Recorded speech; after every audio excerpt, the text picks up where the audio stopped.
What up, everybody? This Prophet Mahmoud representing all the cast-offs worldwide. Y'all don't know what a cast-off is. A cast-off is being who you are, even when it's unpopular, when your thoughts and what you stand for is different in the crowd.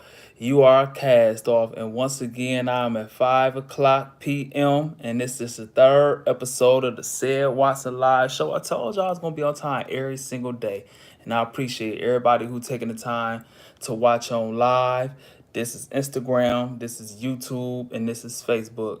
Once again, I appreciate everybody who took out the time to tune in. And like I always say, and I know y'all probably tired of hearing me say this, but if we led with love and respect, the world will be a way better place. Not treating a homeless man bad because he can't do nothing he can't do nothing for you, and so you disrespect and treat him bad. And then it's somebody who in a position of power who could change your life financially, or somebody you want something from it, you treat them great and show them the utmost respect, and then you disrespect somebody who you think is beneath you.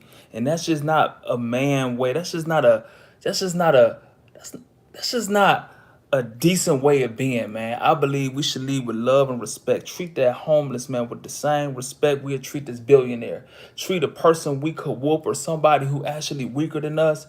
Treat them with the same respect you would treat Mike Tyson, or somebody who really dangerous, somebody you afraid of. Just treat them both with love and respect. And we lead with love and respect, it'll be a lot less problems, a lot less drama, a lot less killing. I learned that from my big homie Jeff T. God bless his soul, man. My homie Jeff T used to tell us on the block all the time, we don't have to like each other. We don't have to agree with each other, but we do have to respect each other, because all this fighting and all this killing is because somebody felt disrespected. And so if we just treat everybody with respect, we want respect.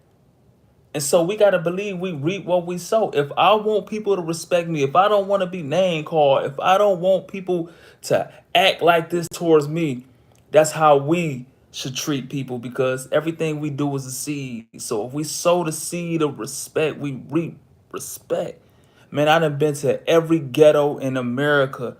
I done been on the worst corners with the worst people, with the people who done killed 6, 7 people who just known as just bad people to the world.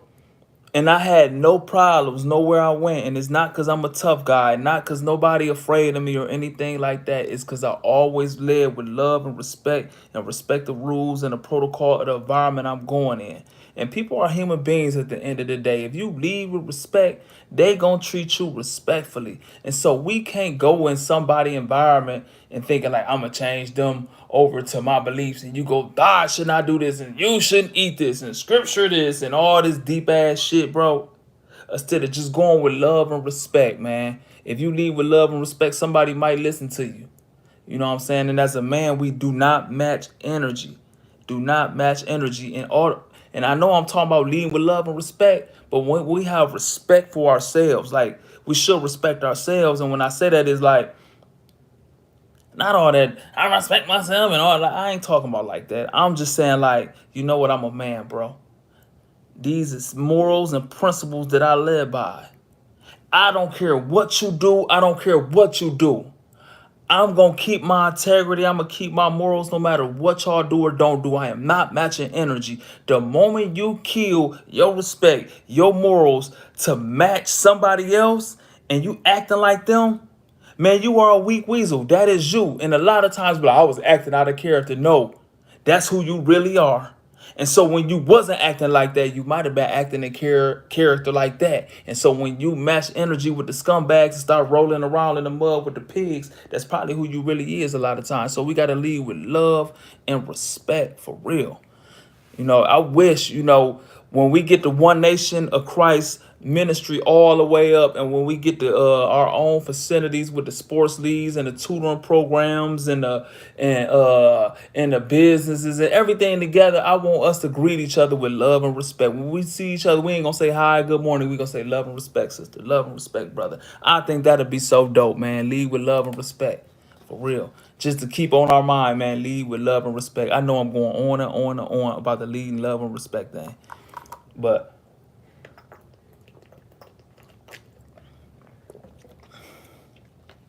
And so we're on episode 3.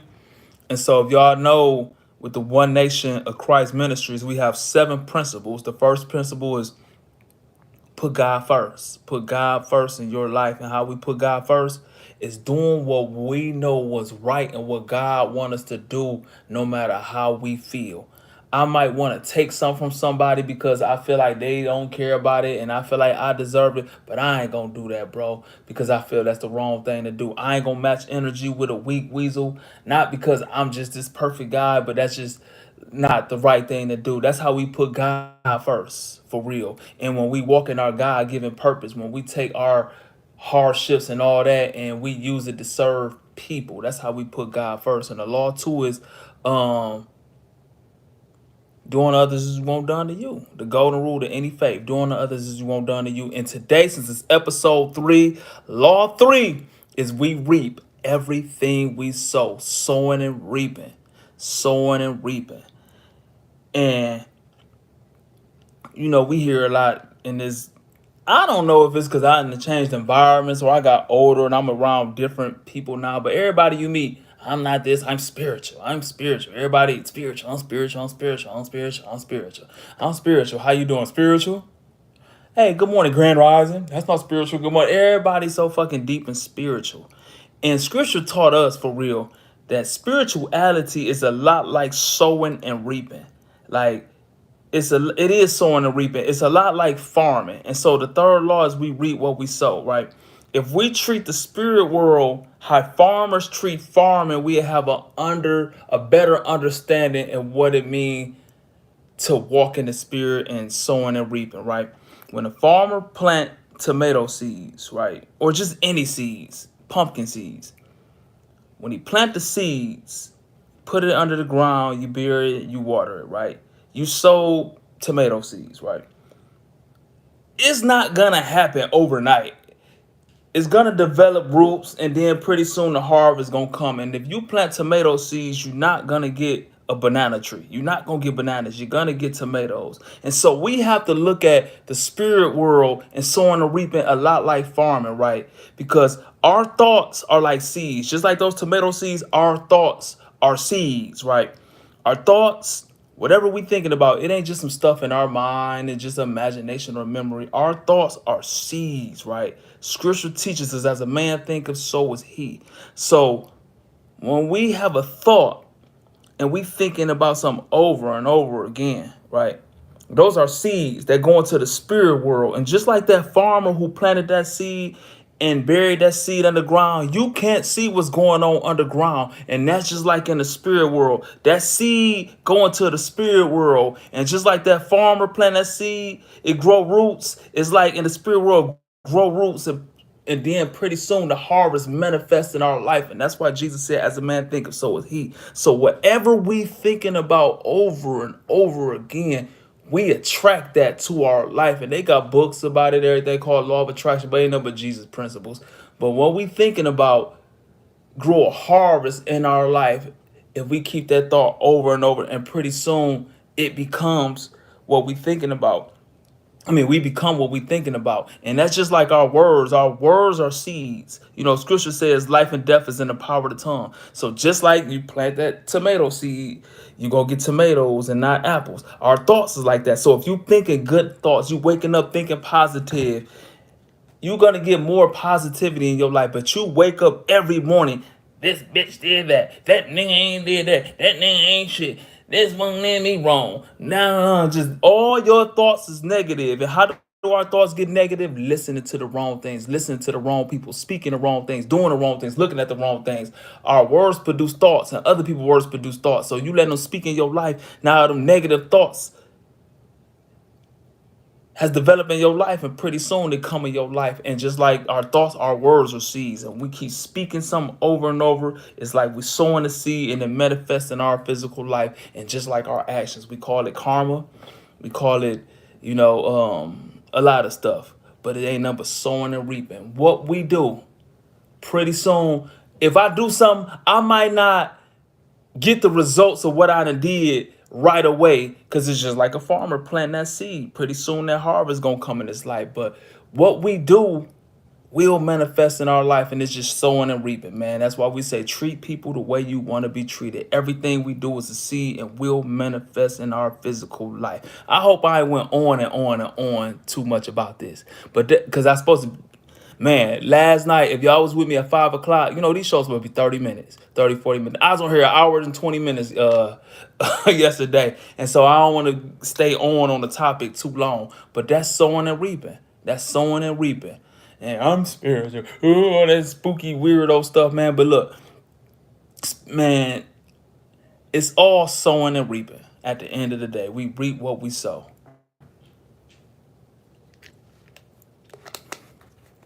And just like I was just focusing on the bad things, but even the good things, right?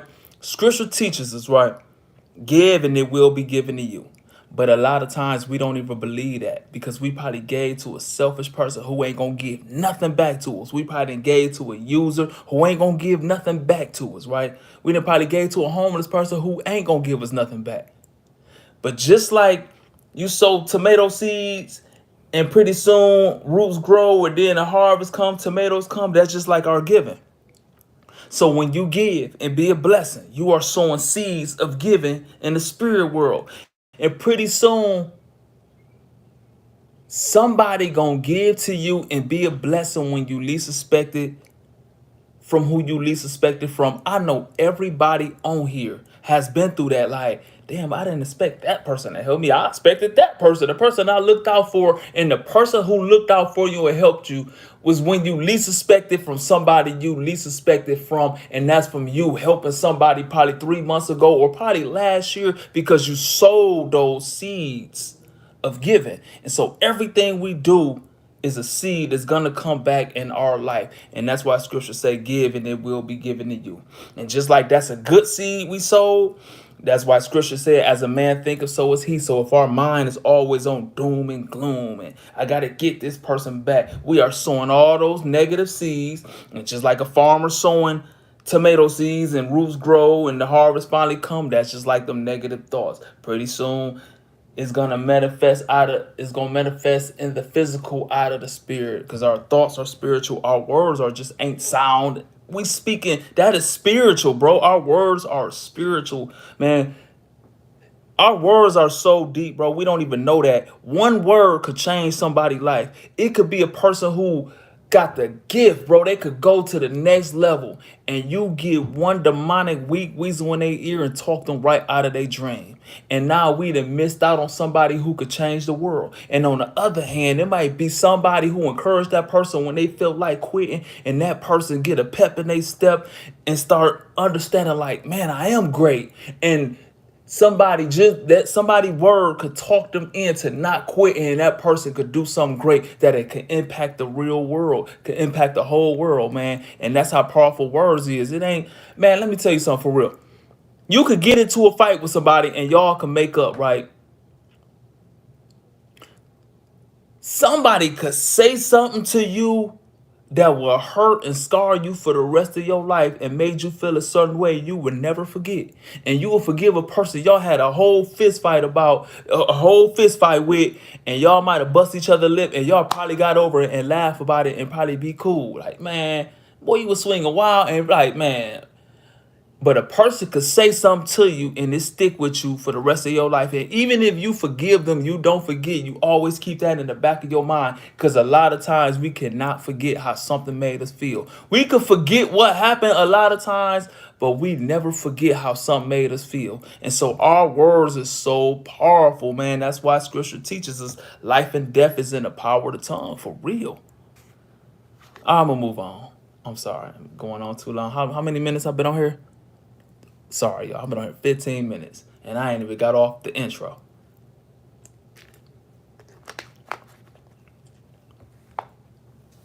And I'm not going to keep y'all on here an hour, 20 minutes again, y'all. I promise y'all. Okay. All right, man. Somebody had asked me, how do they get rid of anxiety? That's a hard question for me because I never had anxiety, for real. I never had anxiety in my life. I never had anxiety. I never like got in a room full of people and like got queasy, or I never experienced it, you know. And so I don't know. I don't know. Like that ain't, you know. But one thing I can say for real, a lot of times we drive ourselves crazy just not living our truth. Just not living our truth. Man, living your truth is so freeing. So many times, right? So many times. No, I ain't gonna say that. But one thing I do know is living your truth is free. When we realize people gonna talk about you no matter what you do or don't do, you won't try to be so perfect. Cause when you trying to be so perfect, they still gonna have something to say.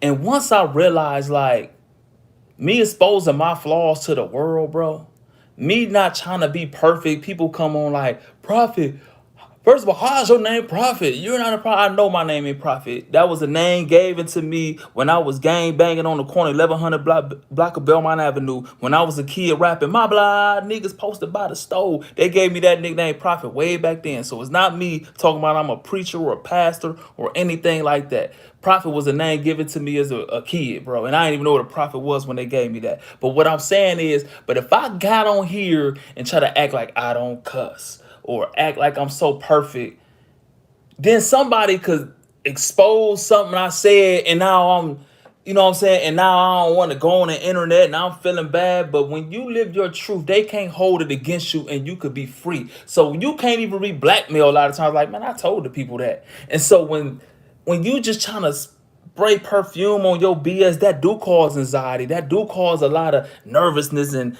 I can't be who I am. But when you say, I don't care who I am, like, I'm bald head. You take off your wig, yeah, I'm bald head. You know what I'm saying? It's just a certain free, like, you know, you hear all the backlash, or I ain't got no teeth. You pull your dentures out and smile like, yeah, I ain't got no teeth. Or nigga, I'm fat. I'm not a BBW. I'm not big boned in there. And I'm fat. And now people can't even hold that against you. You could be free. You ain't, it just caused so much mental problems, so much anxiety when we spray perfume on our BS.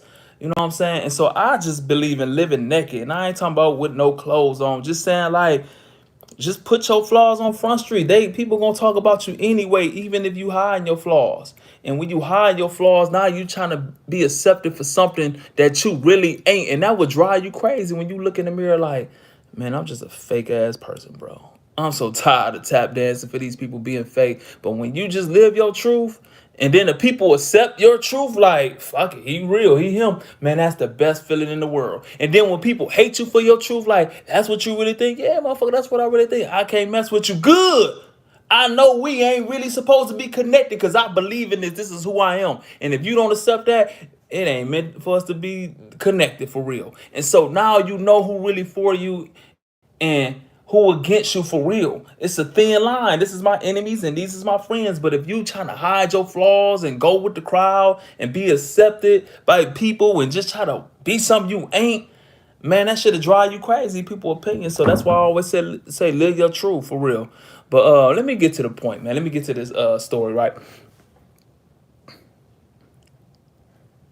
Man, y'all feel what I'm saying? Y'all agree or disagree with what I said for real? Y'all agree or disagree? Just like y'all agree or disagree?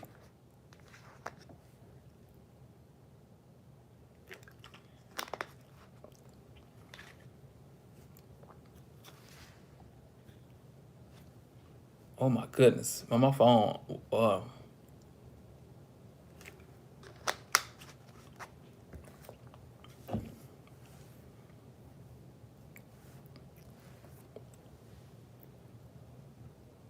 All right, man. So my homeboy, and this is the same homeboy I've been telling y'all about, right?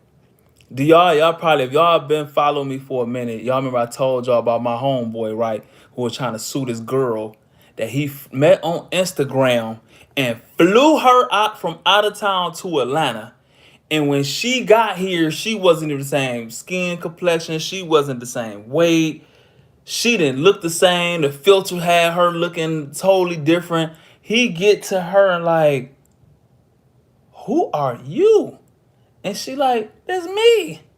And he looking, then he like, oh, that is her. But that ain't who I thought she was, right? So he done booked her plane ticket. He done took off work. He done booked a hotel room. He done booked a rental car because he done lied to flex like he was a baller. So he didn't rent it. Anyway, he done spent probably about $4,000, right? So he done spent like $4,000, right? Flew this girl in, and I can't even say he got catfish but it was her. But I guess she had the angles on the picture a certain way, and she had on filters and all that. So when he seen her, he was like, I want my money back. I'm suing.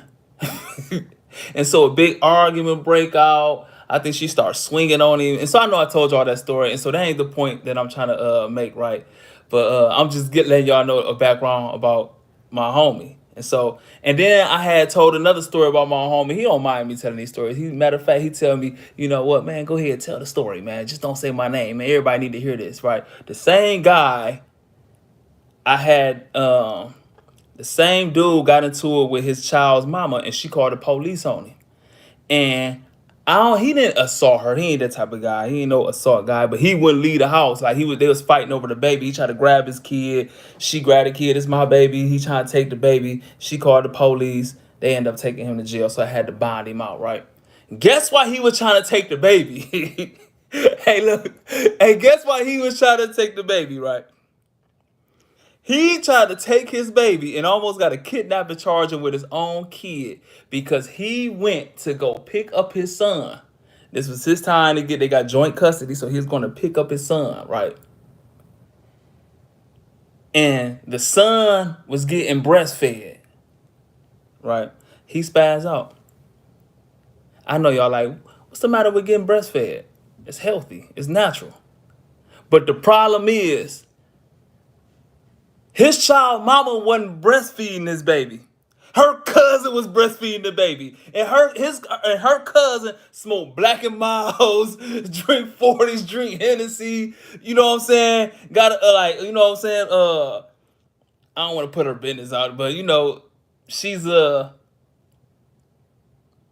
is sex worker a derogatory word? Because I don't want to get my page struck. But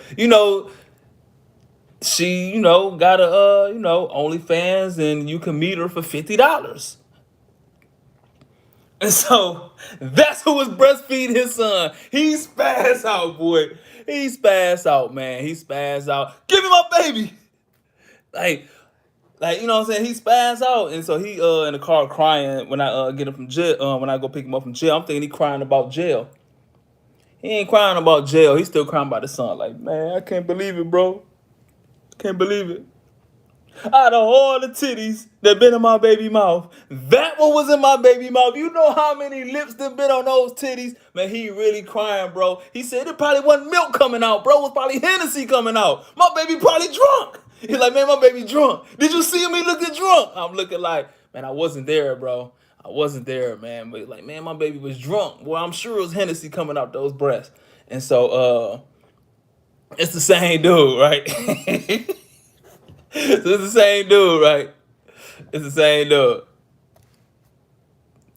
Okay, so now the latest. This what happened yesterday. This happened yesterday. What's today?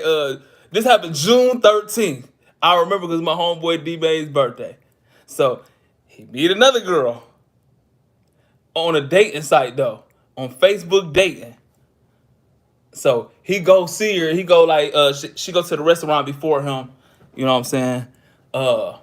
It's her. He's like, oh, thank God, boy, no catfish. He looking like she really not eating that much. She like, you all right? She said, yeah, I need to go to the bathroom. Man, she stand up, man. Why she 8 months pregnant, bro? She 8 months pregnant, bro. He like, come on, man, you pregnant, bro. He said he ain't want to ask her because, sometimes a girl don't be pregnant. She might just have a gut. And then if you ask her, because I did that before. I thought, like, what I'm saying? I thought a woman was pregnant. I was like, oh, okay, that's cool, man. I just had my son, man. How many months is you? Because I was interested in stuff. You know, after you have a baby, you be interested in babies, a woman pregnant, and everything. And so, man, me not knowing no better, like, oh man, I gotta. This was Cedric around 8. He was probably like 2 months then. So I was like, man, how far along is you, motherfucker? Do it look like I'm pregnant? And she got mad.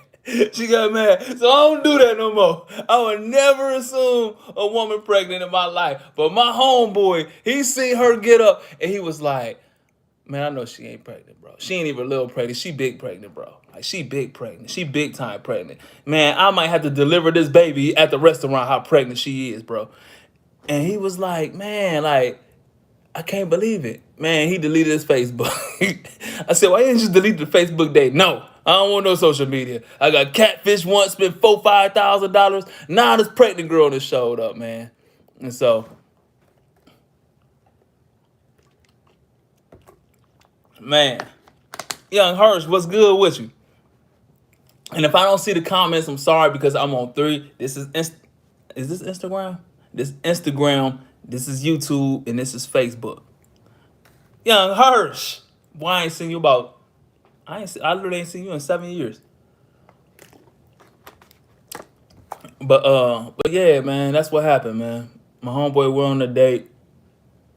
She got up and she was 8, 9 months pregnant, man. My homeboy was like, my goodness.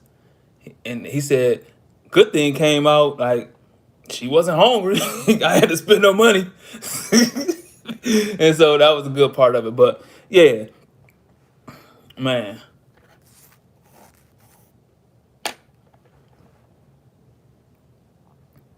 Okay, all right. So next question, somebody had asked me. Now I'm gonna do the questions, right? So because I didn't even get to a lot of questions because I did over the time last time. But somebody just asked me, how did I come up with the God gave me a gift and it's called Today T-shirts? Well, I know a lot of y'all probably tired of hearing me talking about that.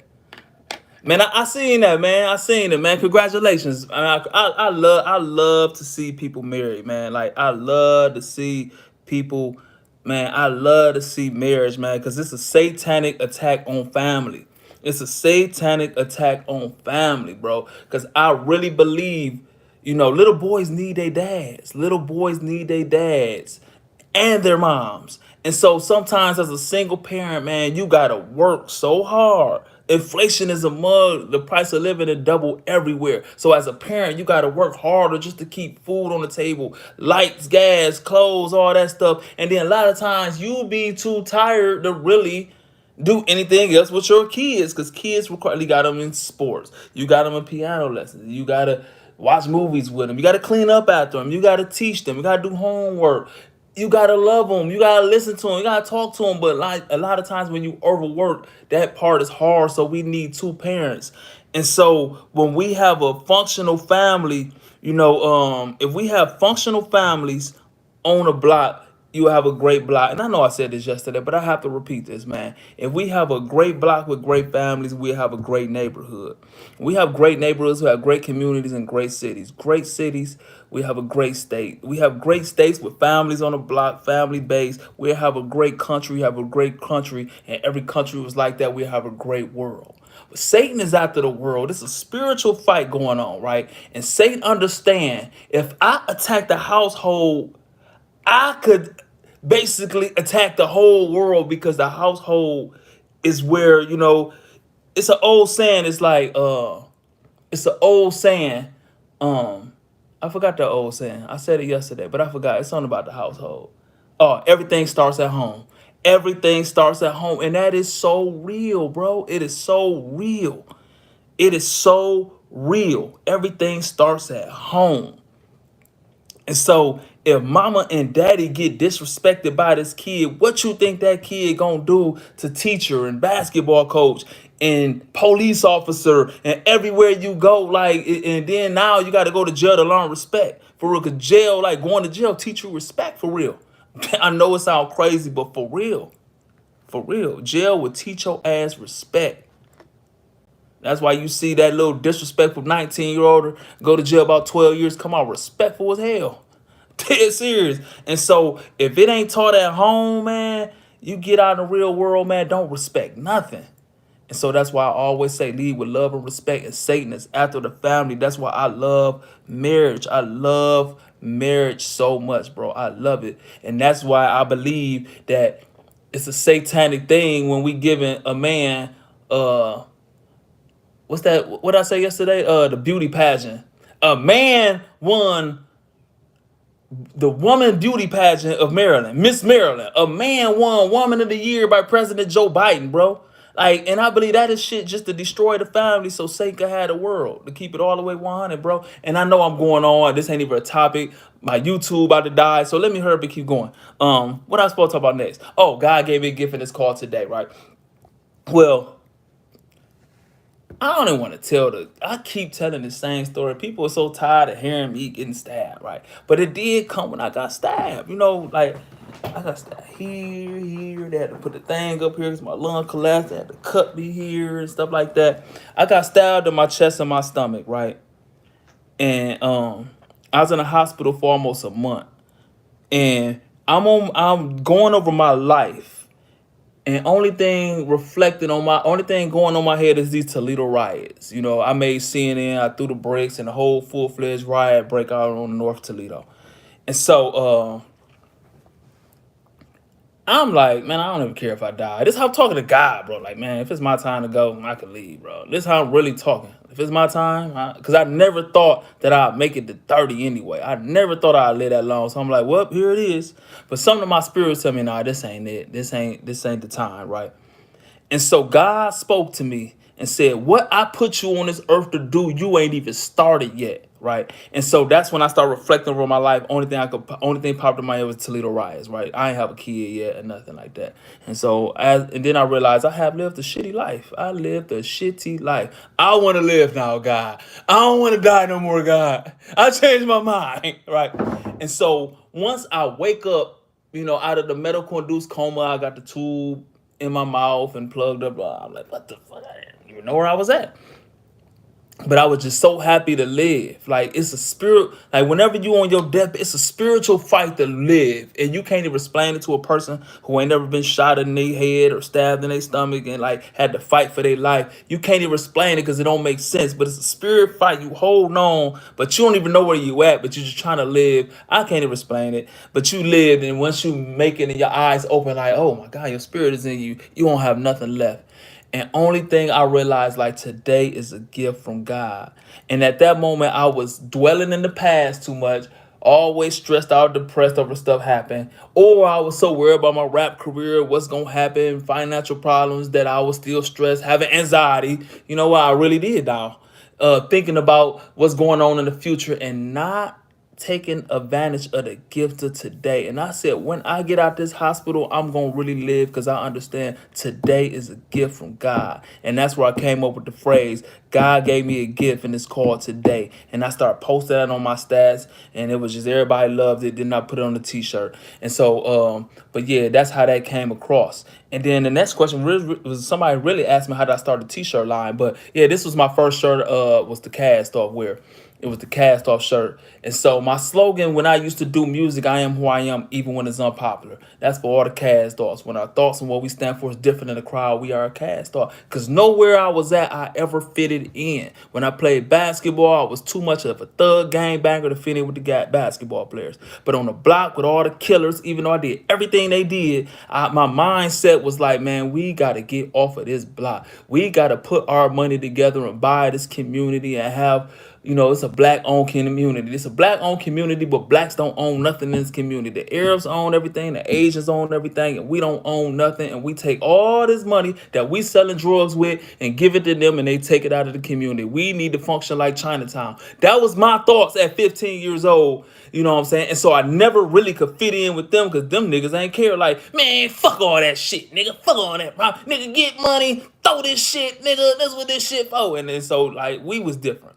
And so even when I was rapping, at the time, everything murder, kill, pop pills, snort dope, all that shit. And I was rapping, even though I had sons, I grew up on the corner, but I still had, thought-provoking music. So I never fitted in with the rappers. And so I was always a cast off. I am who I am, even when it's unpopular. And if you like my music, you resonated with that. And so when I used to do shows, I used to sell these shirts. shirts. And then I come on the block and sell the shirts. Then I drop the South Side edition for the neighborhood. And that's just how the shirts took off. You know what I'm saying? It wasn't no, that's how I started. And then I realized people online wanted them, so I made a website, start shipping them out of town. But then when I moved to Atlanta, and then the guy gave me a gift, and it's called Today, shirt took off. I realized it's way bigger than the South Side and the cast off shirt. So instead of cast off wear, I changed to Zaire. And Zaire was a country in Africa where Muhammad Ali beat George Foreman and shocked the world. In Zaire, Africa. And so I was already done rapping and I was inspiring people through words. So I said, let me inspire people through fashion. And that's how Zaire Unlimited came. Inspiration through fashion, Zaire Unlimited. And that's the guy gave me a gift, and it's called Today t-shirts and stuff like that. But that's how I started the clothing line. I know, man, I'm sorry, man. My YouTube phone about to die and it's 5:30. So I'm sorry if I'm rushing. You know, I don't want to be on here having y'all on here an hour, 20 minutes again. But that's how that happened, right? And somebody else, the next question was, who was Little Fred? You talking about a lot in your music, you talking about a lot, period. Little Fred was my nephew. Little Fred was my nephew who got killed. And he got killed at 20. The tragic part about Little Fred is when my sister was 4 months pregnant with Little Fred dad got killed. His name was Big Fred.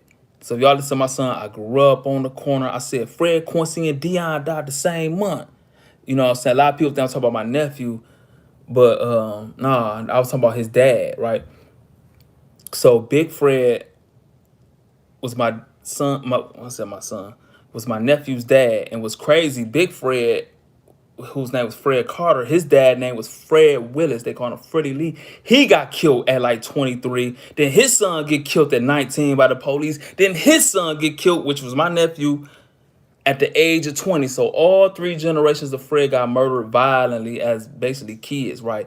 So anyway, so my nephew, Little Fred, that was my nephew. And so when I made the song Lead This World in Peace and all that, that was dedicated to my nephew. And the tragic part about that, little Quincy, probably like a couple months before Fred got 35 to life for a homicide. But his dad, 20 years before that, got killed like a week before Fred. And Fred and Quincy, the dads was best friends. And then my nephew and little Quincy, they was best friends. So 20 years later after they get killed, their sons get killed and do basically life in prison. And so, but yeah, that's who my nephew Fred is. And that's who his dad was. And so when I say Fred, people be getting mixed up, and I got a whole documentary talking about this on YouTube. And so, but that's who Little Fred is, man. But that's who Little Fred is. Sorry for going through all the doom and gloom, but a lot of people always ask me that, but that's what that is, right? I think I got to get off of here. And so, yeah, one thing I want to tell y'all, right? A lot of people always like, man, how can I give back like you? How can I do more in the community? I think y'all overthinking. You don't always have to give money. If you don't have money, you don't have to give money. If you don't have time, you don't even have to give time. If you have clothes that's in your closet that been sitting there, man, take your clothes and just go give them to the Goodwill. Because they could sell those clothes for $1 and the Goodwill's also giving jobs. So when you give something to the Goodwill, that's a way of giving back. When you got a closet full of clothes that's too little, or your kid got two clothes that's too little, if you don't know nobody just to give them to, man, go take that stuff to the Goodwill, and that's a way of giving back. You ain't always got to feed the homeless. You ain't always got to coach or do stuff with kids. Like, just give your clothes that you don't wear no more to the Goodwill, and that's a way of giving back. Everything you do to help somebody, or anything you have that you could provide to be a blessing to, that's doing stuff for the community, bro, for real. That's actually helping. And so, yeah, I'm on the way to moving, and so y'all can't see, but my house is empty. I just took all the clothes. I ain't taking nothing. And I'm about to give all this couch, all this stuff away. And so, yeah, that's a way of giving back, man. And so I know I get that a lot. How can I help give it back? Just take stuff you don't wear and give it to the Goodwill, give it to somebody. And that's how you can give back, for real. That's a way to give back. And I just gave all my son clothes that got too little. You know what? I coach kids, speaking of giving back, right? I coach kids, man. I didn't know. I'm dead serious. I don't know about y'all, but at 8 years old, I did not get musty. I was not musty. I'm in a huddle with my team. So I got like 8-year-old around me giving my speech like, hey, kids, what's the most important thing to have? A good attitude, coach said. A good attitude. I said, what's the most? What do we lead with? Love and respect. And as they got their hand up, man, that odor hit me like boom, knocked my head back. I'm like, damn. I try not to cuss in front of the kids, and especially saying the N word. But as they like, yes, coach, man, that odor hit me, made my head go back like, damn, you little niggas musty.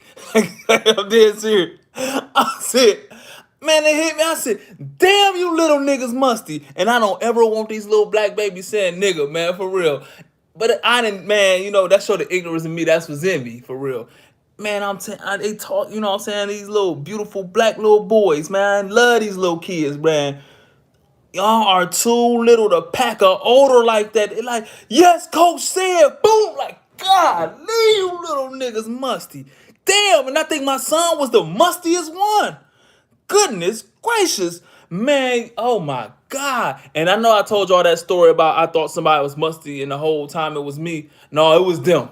It was them. It was them little musty 8-year-olds. Goodness gracious. But one thing I'm going to tell y'all, man, y'all know the baddest body odor. And I know I told y'all that story yesterday when I had dude living with me who refused to shower. Man, must is not the worst body odor you can have. I'm dead serious. Being musty is not the worst body odor you can have. Dead serious. I don't think breath is the worst. Your butt. I'm trying to think of all the things you need to wash.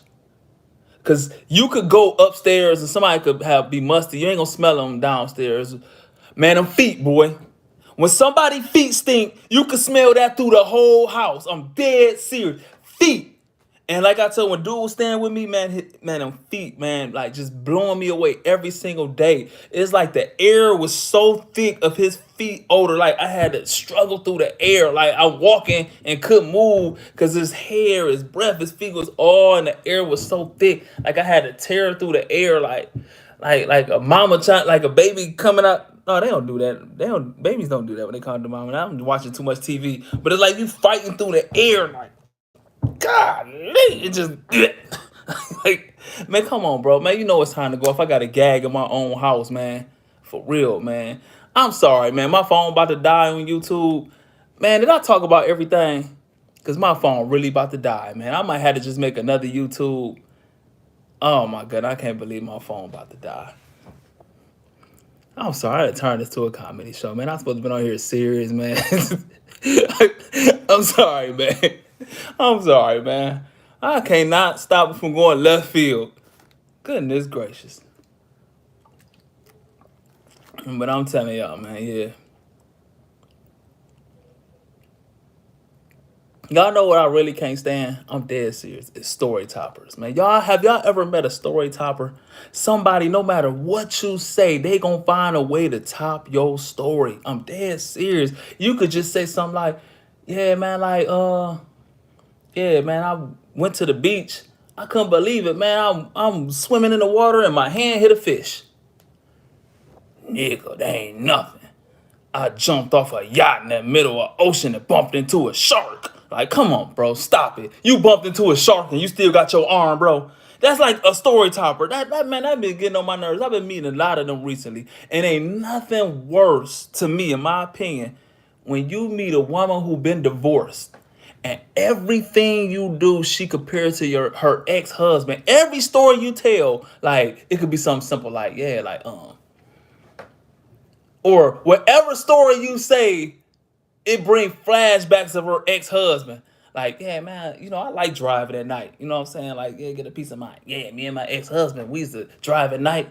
Then we used to pull over and fuck in the back seat. Like, what the fuck we dating? Like, why I want to know that? Now, every time I'm with you driving, I'm going to just look at the back seat and think about you getting fucked by your ex-husband. Like, goodness gracious, like, golly, divorced women would top your story with an ex-husband story, man.